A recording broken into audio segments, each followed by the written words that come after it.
Hey everyone, this is Daryl from Daily Crypto Trading News coming to you live from Asia, guys. This is our evening time, drive time update. So hopefully everybody's having a great day out there, and all of you guys that are preparing for the storm, good luck, and hopefully things get better out there for that, because we had our huge stormy storm here in Vietnam, and we're going to be talking about the PCE data that has come out. What is going to be the impact on that for crypto markets? What's going to be the impact of that on the broader markets, guys? So we're going to be talking about that and much more in this video, guys. Also too, we got some breaking news from the madman in Russia, the Putin in the house. So some things are looking pretty bad from that perspective as well. So overall, let's jump into it. Let's get it. Remember, I'm not a licensed financial advisor. I'm just an OG in the house expressing my opinion.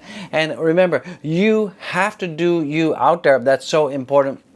And you all need to understand, you got to do your own risk management, and don't believe any YouTuber says. Don't believe what I say. Do your own research. Absolutely do your own research. So what we're seeing right now, we're seeing that the core PCI annual rate, which is the Fed's reserves preferred gauge of inflation, unexpectedly rose to 4.9%. They had an expectation of 4.7, but it's gone up to 4.9%. So that is not good. It just means that inflation is still not in control, and that is not a good place to be. We're seeing from that perspective, we're seeing that the S&P falls 500 points because of this, huge Debbie Downer news. We're seeing that the NASDAQ is down right now. We're seeing that the S&P is down and the Dow Jones is down. So it's not looking good right now. Also, some other stuff that's really coming in right now. We're also seeing that this unrelenting inflation is taking its toll, leaving more Americans living paycheck to paycheck. So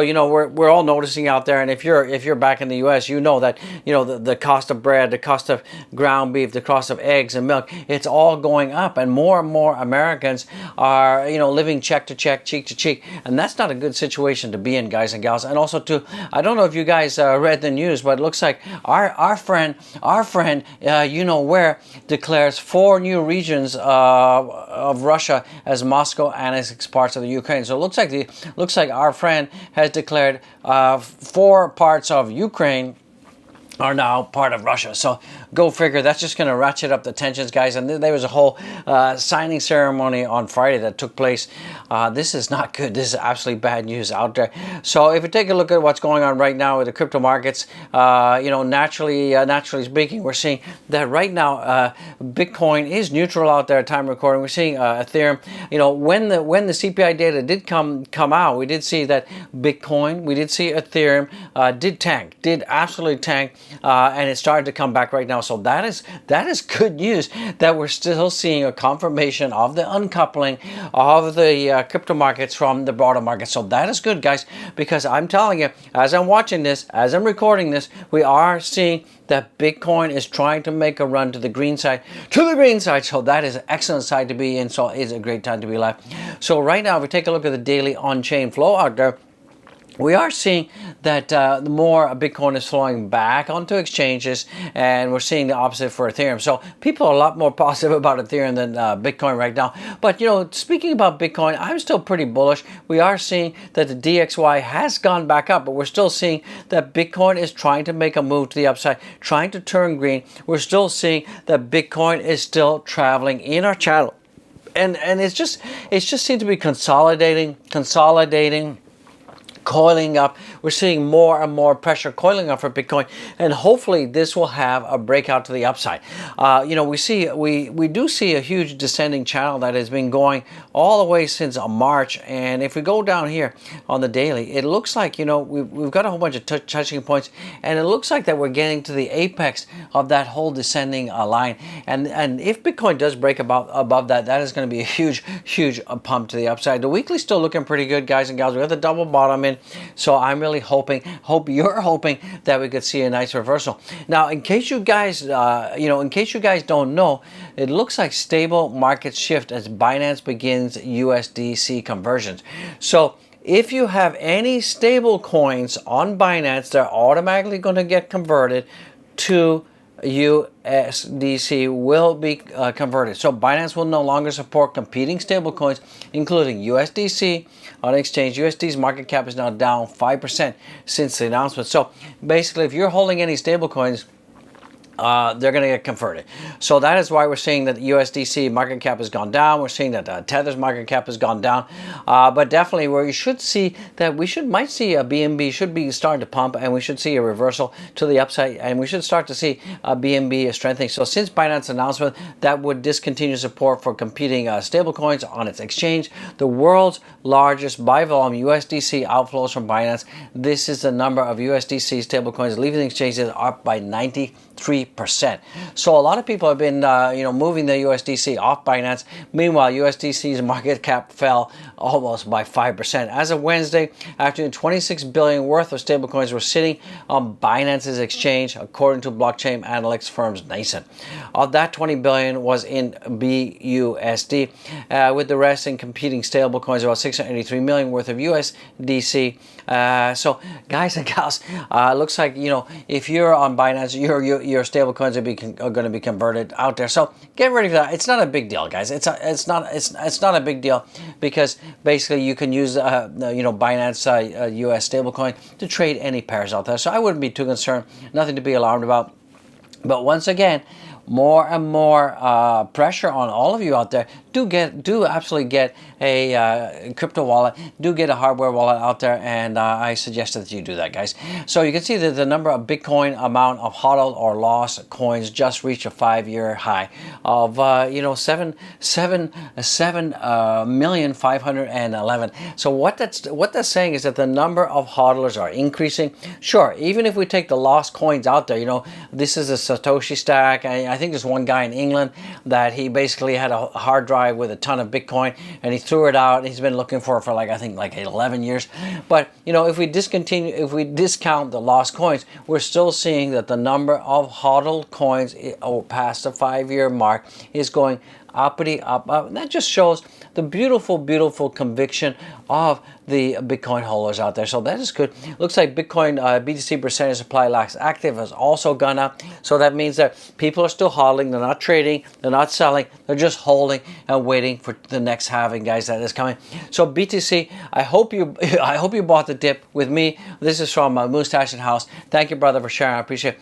I told you that we are in a descending channel, which is a bullish pattern. See further tweet. So it looks like BTC has broken out and is currently retesting. So our target right now is about $21,800. So as I said, for Bitcoin on the daily, we can see this huge descending channel, and it looks like we're about to break out of the apex. So this is bullish. If we can confirm a breakout, and we're seeing some nice positive volumes on the 26th, we're seeing some really good volumes out there, and I think that Bitcoin is going to have a reversal pretty soon. I hope I'm right. I mean, remember, TA only works until it doesn't, and I hope we do break out to the upside, so that would be cool beans. And this is from TA Analyst, and what he's saying out there is imminent bullish breakout of the bearish trend line.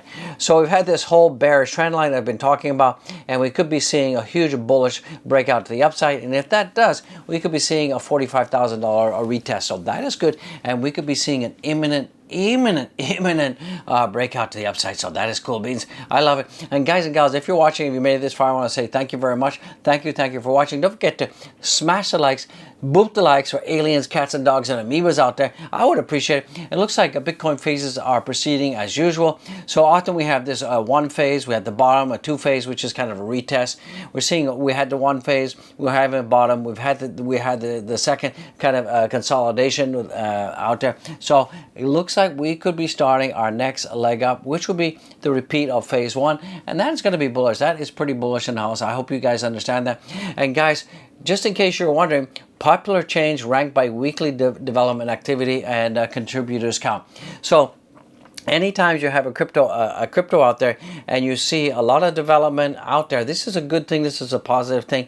So we're seeing that the number of developments is number one, Polkadot, Solana, Near Protocol, Bitcoin, Ethereum, Algorand, Avalanche, Trandao, Ripple, and Phantom, guys. So we are still seeing that there's a lot of development, despite that, crypto has been going down. The markets have been kind of in the doldrums. We are still seeing a lot of popular chains still having activity, still having development, still having apps and dApps being connected in bridges. So this is pretty positive, absolutely positive. So right now for Dogecoin has this huge descending trend line, and it looks looks like that Dogecoin is reaching the apex, and we could be seeing us breaking out. So this pattern is very, very similar to Bitcoin, and there is a correlation between Bitcoin and Dogecoin. So hopefully when Bitcoin breaks out, we will absolutely see Dogecoin breaking out to the upside. So that is pretty positive. And if you take a look at what is going on for Dogecoin right now, Dogecoin was up slightly in my previous video. It's come down. It's almost neutral. It's kind of flashing neutral, neutral, red, neutral, red. Let's take a look at the heat map. So Bitcoin right now is up about 1%. So that is pretty good. So the core PCE data that came out initially, as I said, Bitcoin dumped, Ethereum dumped, but it looks like we're getting a nice rebound. So that is good news out there. If you take a look at what's going on with Luna Classic and the Bernie Burns right now, we're at 2.679 billion out there. So that is pretty good. If you take a look at the Luna Classic price right now, so Luna Classic price has come down a little bit from our previous recording. I'm still seeing that we have a nice bull flag here, and we could still be continuing to break out to the upside, and that should take us to around about 42.743 in the house. So that is pretty good. Keep an eye on that. Absolutely keep an eye on that. That is cool beans out there. So we're seeing that right now. We're seeing that Terra Luna Classic is up around about 10.46%. That is good news. And we're seeing that about $591 million of change hand, and that is up about 15.72%. Wow, thunder out there. And we're seeing that the total market cap is about up 10%. So that is pretty good. We're seeing a nice bull flag forming for Luna Classic, and we could be seeing a nice pump to the upside. So that is looking very fantastic, very good out there. If you take a look at what's going on with Shiba Inu right now, Shiba Inu is looking pretty good out there, and Shiba is also up at 11,118. And we did see for Shiba Inu, we did see that an anonymous whale out there did absolutely grab about 560 billion worth of Shiba Inu, and still remains to be very positive. And we're still seeing that, even though the social sentiment for Shiba Inu has gone down somewhat, we are still seeing that people are still pretty positive about that. This is the Luna Classic, in case you're wondering. The Luna Classic social sentiment in the last month is still positive, guys. 346% social mentions and 309 in terms of social engagement. So that is cool. If you take a look at what's going on with Shiba Inu in terms of social mentions in the last month, we're seeing mainly down, down. So it is what it is. Right now, Luna Classic is very popular. We got the Terra Rebels out there who have just launched the Terra Luna Classic roadmap. So that is indeed positive for the Terra Luna Classic community. So that is going to bring this video to a close, guys and gals. Don't forget to go and follow me on my Twitter. I would appreciate it. Right now we got about 4,748 followers. Can we get this up to 5,000? Don't forget to boop the like, smash the like, show some love for Doge. I would appreciate it. And also, guys and gals, don't forget to go and check out all my links. We got the Dogecoin, Bitcoin, Tippy jar. We got the Now Ledger hardware link. Get it, guys. If you don't own the keys, you don't own your crypto. And buy a channel coffee. Don't forget to get the merch. I would appreciate it. It is a great time to be alive. So with that being said, that's going to bring this video to a closey-wozy. I'll be bringing out another video tomorrow morning, Vietnam time, around about 10 a.m. There's about. So set your clock, set your calendars. I'll see you in the next one. It is a great time to be alive. Peace out.